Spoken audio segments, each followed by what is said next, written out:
मेरी उपस्थिति इस समय प्रतापगढ़ के लालगंज थाना के अंतर्गत है। जिस तरह से 27 तारीख को करण सरोज को जो है संदिग्ध अवस्था में जिस हालात में मिलते हैं, बताया जाता है कि 5:30 के आसपास जो है उनको जो है एक सड़क के किनारे परिजन पाते हैं और तमाम आरोप अब परिजन का लग रहा है कि जो है ये जो मामला है ये जो है उनके साथ कुछ गलत किया गया है। लेकिन अगर पुलिस की बात माने तो वो अलग एंगल पेश कर रहा है। मैं उन्हीं परिवार के बीच में हूँ, जानेंगे आखिर क्या मामला था। म्यूजिशियन करण जो है सरोज के साथ इतना बड़ा घटना कैसे घट गया, जो लड़का तमाम बड़ी बड़ी जो है म्यूजिक गाने बनाता था, आखिर उसके साथ इतनी बड़ी घटना कैसे होती है। ये परिवार के लोग हैं।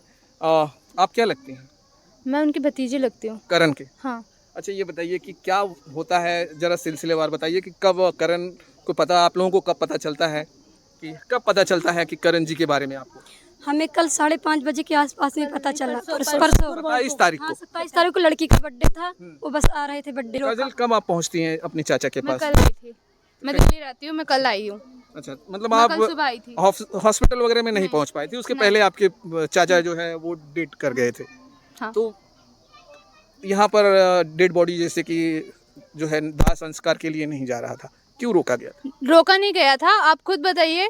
जब हम आए सुबह 8 बजे आए, उसके बाद हमने रात को 12 बजे 2 बजे करीब हमने एफआईआर जो लिख के जो हमने एफआईआर दी है, पुलिस ने वो एफआईआर तक दर्ज नहीं करी है। पुलिस ने उसको एक्सीडेंटल एफआईआर दर्ज करी है, जो हमने लिख के दी है। तो आपने तो ही लिखा होगा ना, वो आपको एक मेरे चाचा ने लिखी थी एफआईआर। हाँ, तो वो आपकी राइटिंग होगी, आपके चाचा की राइटिंग होगी। मेरे चाचा जी ने जो लिख के एप्लीकेशन दी थी कि इसने मतलब मर्डर केस है, ये करवाया है रीता पटेल ने, वो एप्लीकेशन नहीं लिखी गई है। एफआईआर उस पर नहीं लिखी गई है, एफआईआर चेंज करी गई है, एक्सीडेंटल लिखवाई गई है एफआईआर।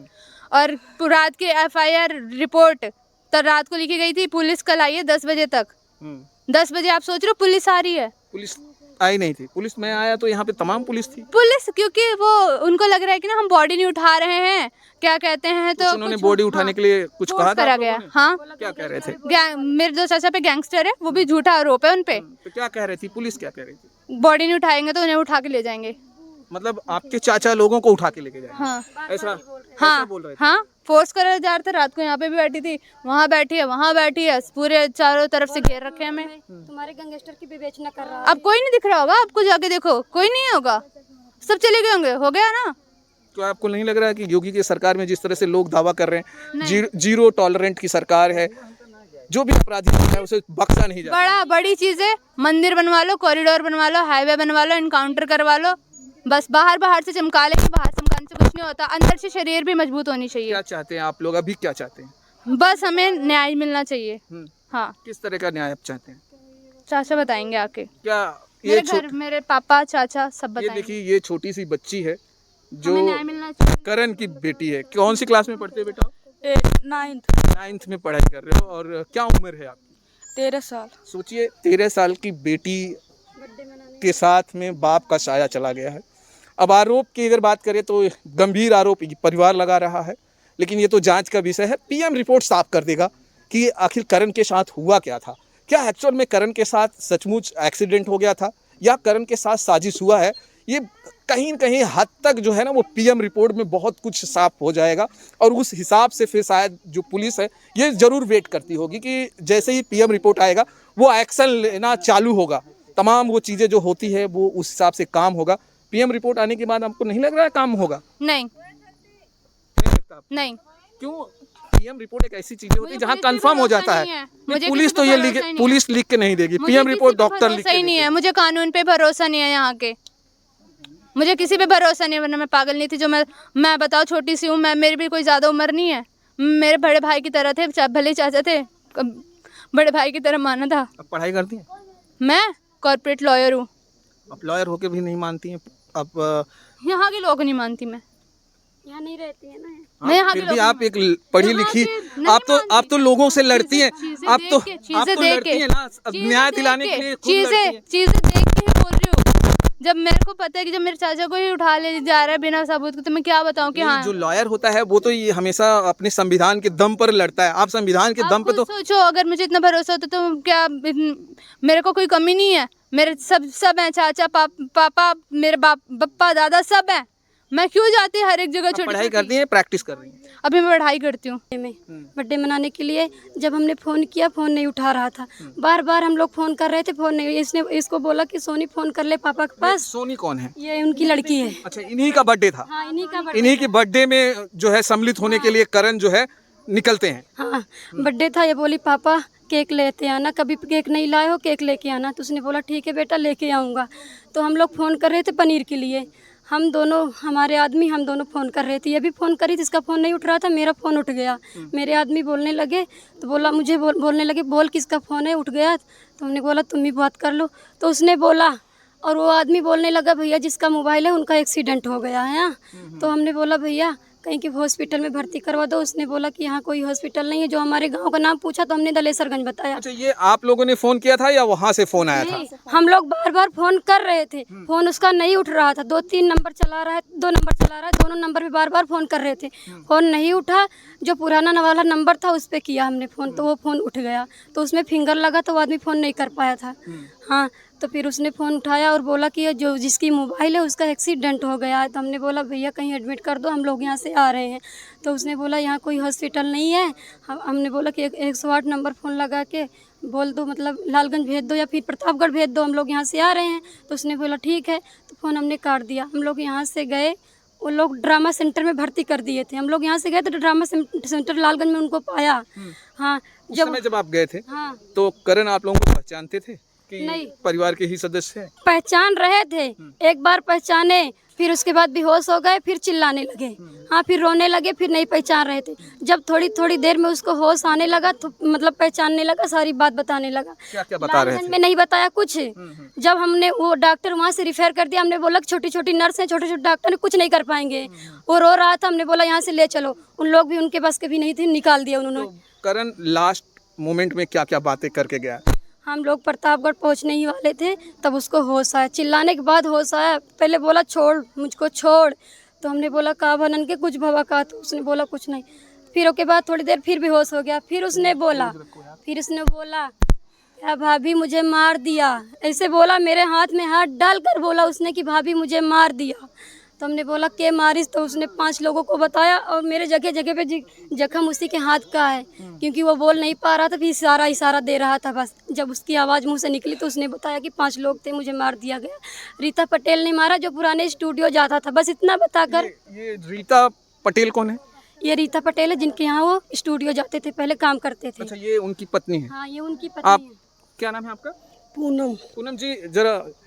पूनम जी जरा ये मुझे बताइए कि रीता पटेल के स्टूडियो पर कब से काम करते थे आपके पति? 2 महीना हो गए उनको काम करते हुए। कितना दिन हो गया छोड़ के? छोड़ के वही 2 महीना, 1 महीना हो गया।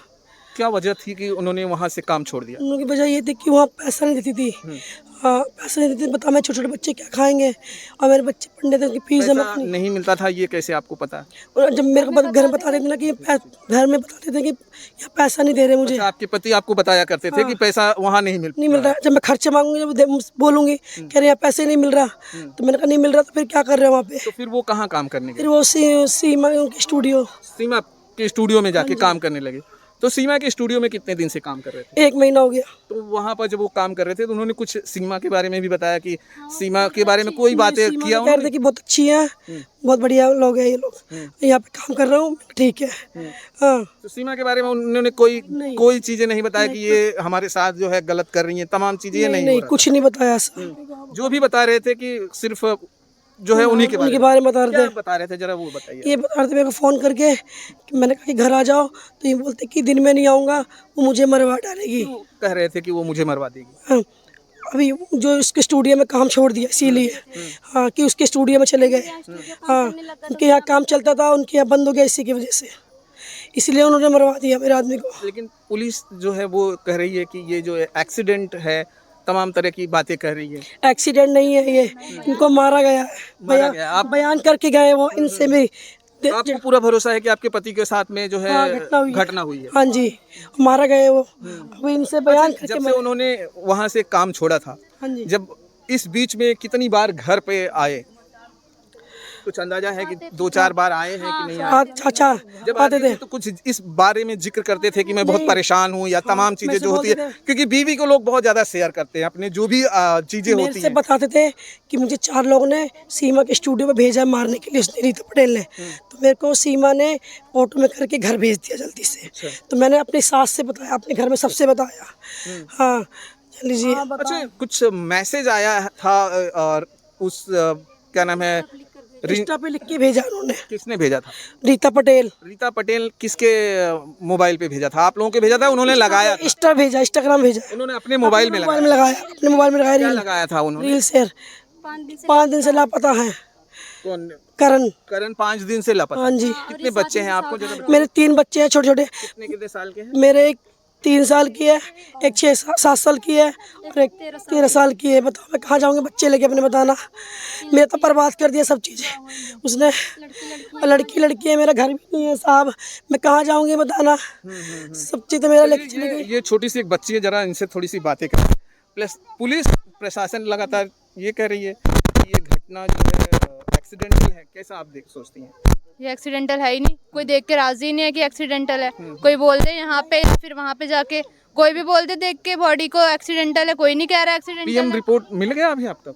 पीएम रिपोर्ट पुलिस को मिल गई, लेकिन वो पीएम रिपोर्ट दे नहीं रहे हमें। तो पीएम रिपोर्ट में तो ये साफ हो जाएगा ना कि एक्सीडेंट हुआ है या जो है किसी ने अब उनको देखिए, मारा जो हमें पीटा। वहाँ के डॉक्टर ने बोला कि उनका काम है कि चोट जहाँ जहाँ लगी है वो लिखेंगे रिपोर्ट में। अब पुलिस उसको किस वे में शो करती है, ये पुलिस की काम है। अगर पुलिस ने एक्सीडेंटल शो कर दिया, मैं क्या करूँगी? नहीं तो वो तो डॉक्टर लिखेंगे ना, पुलिस नहीं लिखेगी। वो चीजें डॉक्टर बोली लिखेंगे। है और वीडियोग्राफी बाकी कोर्ट में जाएगी तभी पता चलेगा। और अभी मुझे एफआईआर की कॉपी भी नहीं मिली है, कल से मैं मांग रही हूँ, वो भी नहीं मिली है मुझे। कुछ रिसीविंग नहीं है मेरे पास, कुछ रिसीविंग नहीं हो रही है। पुलिस को बस पुलिस के ऊपर आप उनके नहीं है? बिल्कुल भी नहीं है भरोसा, क्यों आपको क्योंकि पुलिस पे शक है? पुलिस ने कुछ करा ही नहीं है। तो योगी के सरकार में कहा जाता है जो अपराधी होते हैं उनको जेल के सलाखों में कुछ नहीं होता। इनकाउंटर का सब मुझे पता है, इनकाउंटर क्या होता है। कोई और होगा वो पैसे खिलाएगा कि भाई मेरा नाम नहीं आना चाहिए, इनकाउंटर किसी और का होगा, दिखाया जाएगा कि भैया ये फलाना मन ये गया। आपके चाचा जी थे? ये मेरे चाचा थे। चाचा को जब एक्सीडेंट होता है आप लोग पहुंचते हैं तो क्या उनको वो ट्रीटमेंट मिल पाता है जो एक बेसिक ट्रीटमेंट मिलना चाहिए एक पेशेंट को? एम्बुलेंस में ऑक्सीजन नहीं थी, उसे ग्लूकोज भी नहीं लगाया गया। जब हॉस्पिटल पहुंचे थे तब उसे ग्लूकोज लगाया गया, और जब उन्हें सांस की दिक्कत है तो उन्हें ग्लूकोज क्यों लगाया जा रहा है? ऑक्सीजन देनी चाहिए ना। तो आपको लग रहा है कि अगर सही से ट्रीटमेंट किया गया होता तो आपके चाचा इस दुनिया में होते? क्यों नहीं होते? फैसिलिटीज होती तो क्यों नहीं होते यार? उन्हें ऑक्सीजन जरूरी है कि वो ग्लूकोज चाहिए था उस टाइम पे, उनको ऑक्सीजन की जरूरत एम्बुलेंस थी। आप लोग मिली थी आपको गवर्नमेंट की तरफ से जो भी आपको वो दिया भी गया बहुत था? स्लो चल रही थी, उसका ड्राइवर भी कोई उसमें ऑक्सीजन था या नहीं था? नहीं था, बिना ऑक्सीजन का आप लेके बिना जा रहे ऑक्सीजन का था, और हॉस्पिटल में भी ऑक्सीजन नहीं दिया। अब सोचिए एक ऐसे इंसान को जिसको सांस की जरूरत हो, तड़प रहा हो, और इनके हिसाब से एम्बुलेंस में ऑक्सीजन नहीं थी। बड़ा आरोप लगा रही हैं आप, बड़ा आरोप लगा रही हैं। हमारे यहाँ पे कोई हॉस्पिटल नहीं है, हमें बुखार और जुकाम हो जाते तो हमें 7-8 किलोमीटर जाना मैं एक पड़ता है बात दवाई ये लेने पूछना के चाहता लिए। हूँ, क्या नाम है आपने बताया? काजल। काजल जी, ये मुझे बताइए कि उस एम्बुलेंस में आप भी थी या? नहीं, मैं नहीं थी। तो ये किसने बताया कि उसमें चाची। नहीं था? उसमें क्या ये सचमुच सही जो काजल कर रही है कि उसमें एक डोरी बांध कर दिया था, वो बोल रहा था इसके मुंह में लगाए रहो, बस उसमें कोई नहीं चल रहा था कुछ, डोरी बांध कर उसके मुंह में लगा दिया गया। मुझे बोला इसे लगा, ऑक्सीजन बॉटल वगैरह था उसमें? नहीं कुछ नहीं था। जब उसने ग्लूकोज चढ़ाया, लगाया ग्लूकोज से ही, तो उसका हाथ इतना सूज आया, तो मैंने कहा इसको निकाल दो, बस। और कुछ नहीं था उसमें, एम्बुलेंस में कुछ था ही नहीं। जब हम लोग ने बोला कि गाड़ी रोक दो, मुझे प्राइवेट दिखाना है, सरकारी नहीं ले जाना है, मुझे प्राइवेट दिखाना है, इनकी जान चली जाएगी। उसने ड्राइवर बोला बस थोड़ी देर है पहुँचने वाले, गाड़ी नहीं रुकेगी। मैंने बोला मुझे प्राइवेट जाना है। मेरे आदमी ने 2 लाख मारा एम्बुलेंस में, बोला कि गाड़ी रोक दो, मुझे यही सरकारी नहीं, मुझे प्राइवेट दिखाना, तभी उसने गाड़ी नहीं। अभी पढ़ाई कर रहे हैं। सोचिए ये काजल ग्रेजुएट है, लॉ की पढ़ाई कर रही है, और ये कह रही है कि यहाँ के सिस्टम पर मुझे भरोसा नहीं है। इन्हें यहाँ के सिस्टम की बहुत बड़ी बात कर रही है कि जो उत्तर प्रदेश का सिस्टम है, जो उत्तर प्रदेश के सरकार जो जिस तरह से काम कर रही है, उनको भरोसा नहीं है। लेकिन लॉ पर भरोसा है, क्योंकि अगर लॉ पर भरोसा नहीं होता तो ये लॉ नहीं करती। चलिए दोस्तों, आपकी जो राय है कमेंट बॉक्स में ज़रूर करिएगा कि क्या लगता है आपको, इसमें क्या एंगल है, क्या सचमुच जो है इनके साथ गलत किया गया है करण के साथ, जो एक बड़े म्यूजिशियन को आज दुनिया से हटा दिया गया है, या सचमुच करण के साथ वो हादसा हो गया जो पुलिस का एंगल है कि एक्सीडेंट हो गया है। आपकी राय ज़रूर बताइएगा कमेंट बॉक्स में। फिर मिलते हैं। जय हिंद, जय भारत।